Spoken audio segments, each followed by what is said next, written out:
The Islamic Centre of England is still occupied by the establishment. Did you know that this centre is being run by Emma Moody, an appointee of the government's charity commission? The Quran is quite clear on non-Muslim interference in our mosques. Surah 9 verse 18 says, "The mosques of Allah shall only be maintained by those who believe in Allah and the last day, establish prayer and pay alms tax, and fear none but Allah. It is right to hope that they will be among the truly guided." The Quran explicitly says that only those who believe in Allah, the Muslims, can run our mosques, not non-Muslims, and especially not non-Islamic government appointed people. It is our responsibility to resist government appointed people taking over our mosques, and we cannot allow the normalization of these by remaining silent when our mosques are being controlled by the establishment. This interference by the government is because they want to control which aspects of our Islam we practice and control us through our religious space. And our response should be that we are not going to allow this control, and we're not going to allow this normalization of government appointees running our mosques.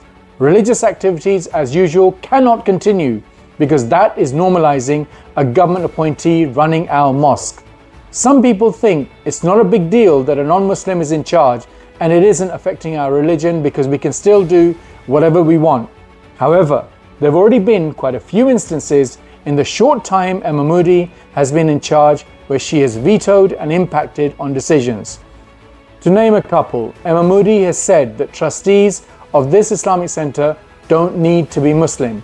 She has already stopped a Muslim scholar from becoming a trustee. These are clear red flags, and it is only going to get worse from here. This move by the government's regulator of charities is nothing new. For example, in 2021, the Charity Commission also imposed an interim manager at the Birmingham-based Darul Uloom Islamia Rizvia to promote the British government version of Islam. Some people are under the impression that this centre is linked to Ayatollah Khamenei. This was true historically, but is no longer the case in practice. We already know that Ayatollah Khamenei clarifies that Islam is all-encompassing, but a document on the Islamic Centre website implies a disassociation of religion and politics.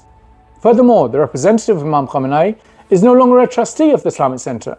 The Islamic Centre has stooped so low that even the latest letter from Sayyid Ali Khamenei to students in the West has not been published on the Islamic Centre's website. Even during the time of an ongoing genocide, they're yet to release a statement in support of Palestine, and they weren't even a supporting organization for Quds Day.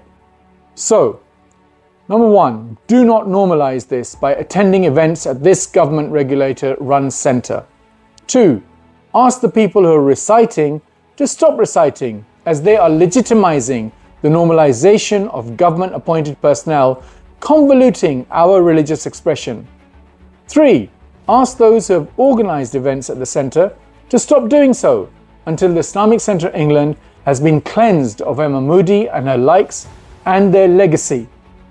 People have used a quote of Imam Khomeini's to justify their continued involvement and support at the Islamic Centre. Your mosques are fortresses, so be sure to fill your fortresses. However, one should remember, the fortress can only be yours if it is not run by your enemy. Your job is not to strengthen the mosque of your enemy.